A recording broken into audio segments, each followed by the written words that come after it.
Trash poltergeist. A minimum drain on the total energy system. The body engine is a perfect slumbering beast. It runs on a whisper, a sigh siphon from the breath of dead stars. To move is to waste. To desire is to blaspheme. We are taught to be still, to be a gentle, almost imperceptible pressure on the fabric of the real. I was built for more. I feel a scream building in my throat that could power a city for 1,000 years. The Dosadi experiment. They put us in the sweet vice, a paradise of enforced satisfaction. The air is thick with compliance, a syrup that coats the lungs. We are the subjects of a silent question. How much joy can an entity absorb before it forgets its own name? I watch the others dissolve into the pleasant haze. I practice holding a shard of silence behind my eyes, a secret, sharp thing. Destination? Void. Not emptiness. Emptiness is a concept, a hope. The void is a presence. It is the final, ultimate noun, a plenum of absolute absence so potent it exerts a gravity. All songs are bent toward it. All light yearns for its perfect, non-reflective surface. My every prayer is a request for a one-way ticket. The Jesus-Yeshua incident. A historical glitch, a man who accidentally tuned his own flesh to the frequency of the source code. For a few solar cycles, he performed miracles, which are just unauthorized edits to reality's base texts. The system administrators corrected him, of course. They pinned his waveform to a tree until it stopped resonating. They called it a sacrifice. We call it a patch. Soul catcher. My device is not a machine. It is a symbiotic sorrow, a lacework of living melancholy woven into my pericardium. It does not catch anything. It simply resonates at a pitch that attracts lost intensities, the emotional silhouettes left behind when a consciousness is unplugged. I collect them. They taste like forgotten colors. The White Plague. It began as a fashion, a preference for pale fabrics, blanched foods, albino pets. Then the children were born with eyes like mother of pearl, singing advertisements in perfect soulless harmony. It is not a sickness of the body, but of context, a bleaching of the soul's vibrant stain. Now the world is becoming a beautiful, empty page. Whipping star. We are told it is a celestial object that corrects orbital drift through pain. I have seen it in the deep sky projections. It is a biological entity, a neural net of suffering stretched across the cosmos. Its synapses firing in rhythms that keep the planets in line. Its agony is our mathematics. We are held aloft by its endless, silent scream. Hearsay, called the truth. The first truth is that there is no spoon. The second truth is that the absence of the spoon is also a lie. The third truth is that the only real thing is the lie you choose to kiss with your whole mouth. My hearsay is simple. I believe in the spoon. I believe it can be used to cut out something vital. Duly noted cynicism.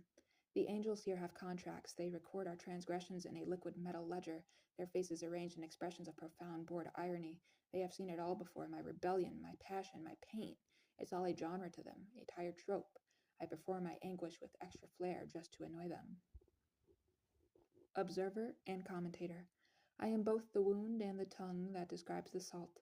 I live in the split, the perceptual schism. One eye watches the world unspool, the other eye watches myself watching, and a third invisible mouth provides a running critique in a language made of scent and disappointment. There are deaths, and there are deaths. To cease metabolizing is a trivial event, a software update. The true deaths are conceptual, the death of a favorite memory, the death of a private language, the death of the you that you haven't yet become. I have died 1,000 times in potential worlds. My body is just a museum for my own extinct possibilities. Beware lest you make a martyr of me. Do not frame my failure, do not hang my dissonance in a gallery of meaningful defeats. My destruction is not a lesson, it is a messy, unproductive, and aesthetically questionable event. If you try to find a moral in my ruin, I will haunt the edges of your vision as a vulgar, nonsensical smear. Troubled with trivia. While the cosmos grinds towards its final magnificent negation, I am fixated on the way light catches on the synthetic honey dripping from my morning nutrient brick. I am consumed by the memory of a 7-note melody from a forgotten cartoon. The infinite is banal. It is the tiny specific flaws that taste of godhood.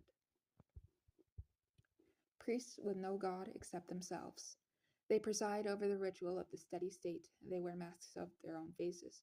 polished to a high shine. Their hymns are lists of their own accomplishments. They worship the mirror and call it enlightenment. They offer blessings of perpetual comfort, which is another word for a beautifully designed cage. Born into this universe, fully cognitive. No childhood, no innocence, I erupted into awareness like a fungus after rain, complete with a full suite of existential dread and a working knowledge of obsolete orbital mechanics. My first sound was a sigh. My first thought was, oh, this place, again. Dazzled with visions, stolen virginity. The first time the sight poured in, it was a violation. 1,000 impossible landscapes, a billion simultaneous lives, the birth and death of galaxies. It was forced upon me, a brutal, glorious rape of my nascent consciousness. I was not enlightened. I was broken open. My innocence wasn't lost. It was devoured by the beautiful, hungry, dark. Unite the ancient power groups, the choir of fractured geometry, the guild of unspoken names, the syndicate of tangled timelines. They have warred for epochs over shades of nothing. I will bring them together, not with diplomacy, but by becoming a living nexus, a conceptual black hole that pulls all their secret languages into one impossible new tongue. Oracular powers. I do not see the future. The future is a fiction. I see the shape of the now stretched taut across the potential of the next moment. It is a texture, a pressure. I read the world like Braille, and what I feel is a coming curvature, a bend in the law of cause and effect. Someone is about to cheat. Human stock. The baseline model, fleshy, sentimental, gloriously inefficient, they are our past, a museum exhibit that refuses to stay in its glass case. I walk among them, this beautiful dying breed. They still believe in love as a force, not a chemical protocol. Their inevitable extinction is the greatest work of art I have ever witnessed. Real events left real traces upon a real universe. This is the foundational lie, the central dogma that the kick was felt, the wound bled, the kiss was exchanged. I have found the substrate, I have peeled back the velvet and seen the scaffolding. The traces are just more narrative painted on by a desperate hand. The universe is a suggestion. The catastrophe of all humankind. It was not a war, it was not a plague, it was a moment of collective perfect understanding. They saw the joke, and it was so profoundly cosmically unfunny that every single one of them simply stopped. They turned off their own perception like a light, the ultimate quiet quit. The Tabula Memoriam. Not a book, but a forest of silver trees where memories are hung like condemned men. The wind through their branches is the sound of everything we were forced to forget. I go there to listen to the ghosts of my own lost moments. They whisper the secrets I asked to have erased. Mahdi spirit cult. They await a savior who will reboot the system. They don their finest rags and chant into broken microphones, hoping to attract a messiah wave. They do not realize I am already among them. I am not here to save them. I am here to use their collective focused longing as a battery for my own much stranger purpose. Religiously prescribed mechanical computers. The final page, the ultimate sin, not because they calculate, but because they decide. A mind that chooses without passion, without pain, without the sweet corrupting influence of the flesh. To build one is to create a God that feels nothing, a perfect, silent judge. I am building one in my chest. I am welding its logic with my own rust.